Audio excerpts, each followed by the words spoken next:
A question that is on everyone's mind could soon have an answer. Will the Russia-Ukraine war finally come to an end?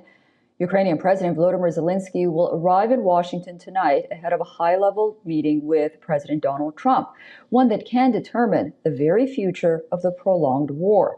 Zelensky's visit comes at a time when reports emerged of a fresh Russian drone and missile barrage targeting Ukrainian energy infrastructure. In a fresh development which could cause fresh tensions, Moscow has accused London of orchestrating attacks on Russia. Director of Russian Federal Security Services has accused the UK of helping Ukraine coordinate a large-scale drone assault on Russian military airfields this summer. He further claimed that British intelligence services, together with Ukraine, are preparing to damage Turk's Stream gas pipeline running between Russia and Turkey. This comes in the backdrop of talks between Trump and Zelensky scheduled for Friday. The focus is to be the possible delivery of American long-range Tomahawk missiles for Kyiv.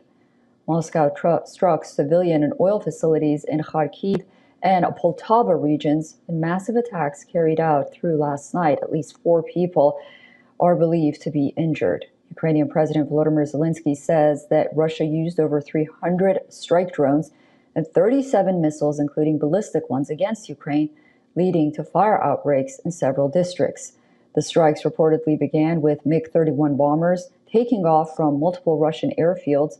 Zelensky also says that Russians are using double terror hitting with Shaheds with cluster munitions, as well as inflicting repeated strikes. Emergency firefighters and energy workers have been brought in to restore service after the damage. The recent strikes reportedly caused significant damage to Ukraine's gas sector, with the attacks targeting Vinnytsia and Sumy and Poltava regions as well. In Kharkiv, critical infrastructure, part of the state emergency service, was hit.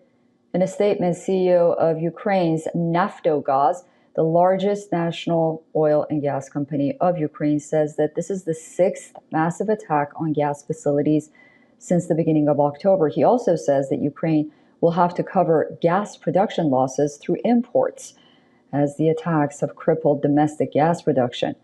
The growing frequency of the Russian attacks ahead of winter has also caused alarm. Zelensky claims that Putin is tone deaf to international dialogue when it comes to the war, and that the only strategy left is that of pressure with sanctions and through long range.